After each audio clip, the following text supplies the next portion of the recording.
तक अपने मजहब के नाम पर लोगों को जुल्म करने की इजाजत दोगे? कब तक अपनी बरादरी के नाम पर लोगों को जुल्म करने की इजाजत दोगे? कब तक अपनी नस्ल के नाम पर लोगों को जुल्म करने की इजाजत दोगे? ये बात तमाम मजहब के लोगों को सोचनी होगी अगर इस जमीन को खूबसूरत बनाना है तो। अगर अराजकता फैलानी है फिर अपनी अपनी मर्जी कीजिए। अल्लाहु अकबर।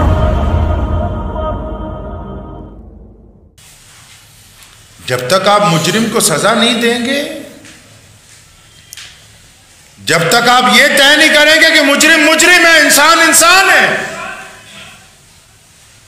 और इस्लाम ने हमें ये रिवायात दी हैं और अल्लाह का बड़ा फजल है हम पर कि लगातार पूरी दुनिया में अहले इस्लाम इन रिवायात पर अमल करते हैं। उमर रज़ी अल्लाह ताला अन्हु ने अपने बेटे को खुद सजा दी ताकि उसने दूसरों के साथ ज्यादती की थी, और इस हद तक दुर्रे मारे गए कि खलीफा के बेटे की जान निकल गई, लेकिन फैसला हक पर किया गया। यह क्या रवाज चलाया आपने कि जो जिस कौम को मानने वाला है, जो जिस बरादरी का मानने वाला है, जो जिस मजहब का मानने वाला है, वो अपने मजहब को और अपनी कौम को मुकद्दम रखता है, इंसाफ को पीछे करता है। मुझे अच्छी तरह याद है, मेरे वालिद मरहूम हज़रत मौलाना हबीबुर रहमान साहब सानी लुधियानवी शाही इमाम साहब रहमतुल्लाह अलैह, उन्होंने एक एक चीज़ हमें सिखाई। अक्सर रोज़ लोग आया करते थे। एक दिन साहब आए एक कि जी मैं किराएदार हूँ 40 साल से एक दुकान का, मालिक मकान कहता है खाली कर दो। किसी ने कहा आपके पास जाओ आप रुकवा देंगे। पूछा किराएदार हो? कहने लगा हाँ जी किराएदार हो। तो फरमाया इस्लाम ये कहता है कि किसी की जगह पे नाजायज कब्जा ना करो। ये क्या बात हुई कि वो मुसलमान है तो हम कहें कि तेरा गलत काम भी ठीक है? आगे जो मसला पूछने आया था, जो मदद मांगने आया था, जो इस नियत से आया था कि अब कब्जा छोड़ूंगा ही नहीं, उसके दिल में ये बात घर कर गई कि अल्लाह और उसके रसूल सल्लल्लाहु अलैहि वसल्लम चाहते हैं कि किसी की ज़मीन ना हक ना मारो। मालिक मकान गैर मुस्लिम था, उसे किसी ने बताया कि वो बंदा शाह इमाम साहब के पास चला गया, अब ये दुकान खाली नहीं होगी। लेकिन ये वापस गया, उसको जाके कहा कि हमारा दीन ये कहता है कि हम नाजायज़ कब्जा नहीं कर सकते। आपने इतने साल किराए पे दे रखी, आपका बड़ा एहसान है, 2 दिन का वक्त दीजिए, मैं चाबी आपको देता हूँ। आप यकीन मानो वो बंदा भी यही है। चाबी देने गया, सरदार जी को धक्के के साथ ज़बरदस्ती 5 लाख रुपए उसको देने लगे कि यार ऐसे दयानतदार लोग मैंने नहीं देखे जो 40 साल बाद चाबी वापस करने के लिए राजी हो जाए। ये तो कौम के लीडरों को तय करना है ना, हर एक मजहब के कायद को तय करना है।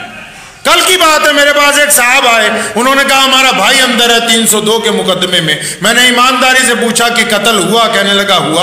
मैं कहा फिर मुल्जिम की हिमायत क्यों करते? छोड़ दो, फिर मत हिमायत करो।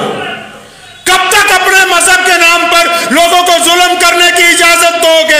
कब तक अपनी बरादरी के नाम पर लोगों को जुल्म करने की इजाजत दोगे? कब तक अपनी नस्ल के नाम पर लोगों को जुल्म करने की इजाजत दोगे? आओ, अगर इंसाफ के तकाजे देखने हैं तो प्यारे नबी हजरत मोहम्मद रसूलुल्लाह सल्लल्लाहु अलैहि वसल्लम की सीरत को पढ़ के देखो।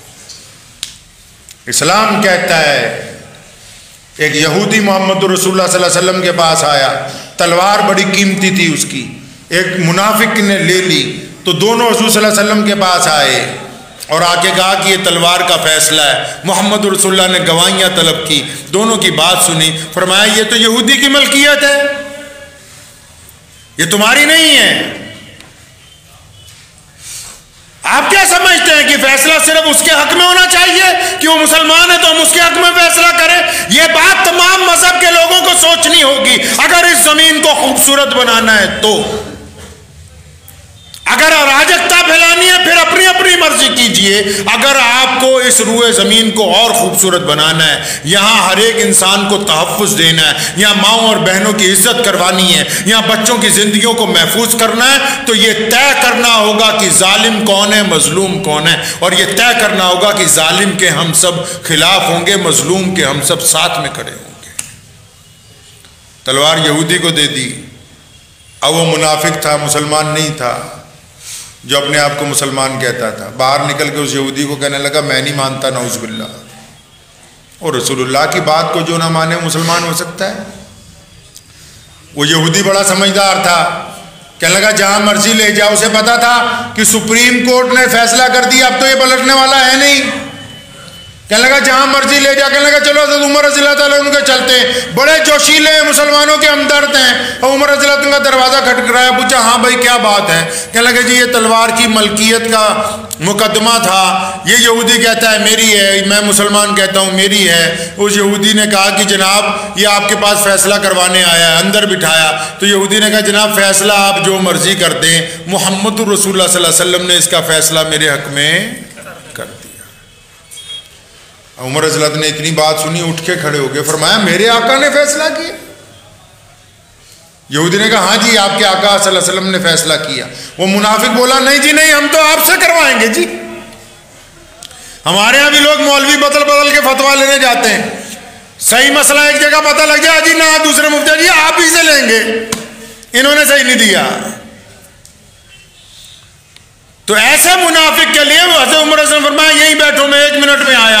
अंदर गए, अपनी तलवार लाए और उसकी गर्दन उतार दी। फरमाया जो मोहम्मद रसूलुल्लाह सल्लल्लाहु अलैहि वसल्लम का फैसला नहीं मानता उसके लिए उमर के पास तो यही फैसला है। अब मदीने में शोर मच गया कि उमर ने एक मुसलमान को कत्ल कर दिया। हुज़ूर सल्लल्लाहु अलैहि वसल्लम खुद परेशान हो गए, क्योंकि हुज़ूर सल्लल्लाहु अलैहि वसल्लम हज़रत उमर से मोहब्बत करते हैं, मांग के लिए अल्लाह से। तमाम लोग इकट्ठे हो गए कि फैसला कीजिए, हद मुकर्रर कीजिए। सब लोग अभी इकट्ठे हुए हैं। रसूलुल्लाह ने पूछा उमर से कोई और गवाह है? फरमाया नहीं, ये दोनों थे और मैं था। अभी फैसला सादिर भी नहीं हुआ कि जिब्रील आ गए और फरमाया या रसूलुल्लाह अल्लाह फरमाते हैं कि जो आपका फैसला नहीं मानता वो ईमान वाला हो ही नहीं सकता। उमर फारूक ने एक गैर ईमान वाले मुनाफिक को कत्ल किया, ईमान वाले को नहीं किया है। ईमान वाले बनिए फैसलों के अंदर। मुझे कई लोग फ़ोन कर देते हैं, कई रिश्तेदार भी, कि फ़लाँ पंचायत हो रही है, उस्मान भाई हमारे बंदे का ख्याल रखना। मैं मेंबर पे बैठ के ईमान के साथ आपको बताता हूँ, हमेशा मैंने उनको यही जवाब दिया कि मस्जिद में फ़ैसला होगा तो अल्लाह और उसके रसूल के हुक्म के मुताबिक होगा। तुम ये ना समझो कि अगर कोई हिंदू भाई, कोई सिख भाई, कोई दलित भाई, कोई ईसाई मस्जिद में आया तो तुम्हारे हक में फ़ैसला हो जाएगा। फ़ैसला अल्लाह और उसके रसूल के हुक्म के मुताबिक इंसाफ के ऊपर किया जाएगा। तो बच्चों की कदर करनी है, करेंगे जी इंशाअल्लाह। वक्त भी हो गया, लेकिन इतना बता दूं, नमाज में जितने बच्चे आते हैं उनको रोका ना करें। मस्जिद में अगर बच्चे शोर मचाते तो इनका शोर मचाना भी रहमत है। मोहब्बत से समझाएं कि मस्जिद का इकराम करो बेटा, शोर ना मचाएं। बच्चों के साथ सख्ती ना करें, बच्चों की तरबियत खुद करें, उनको सिर्फ घर वालों के पल्ले ना डाल दें, उनकी नकलो हरकत पे खुद निगाह रखें।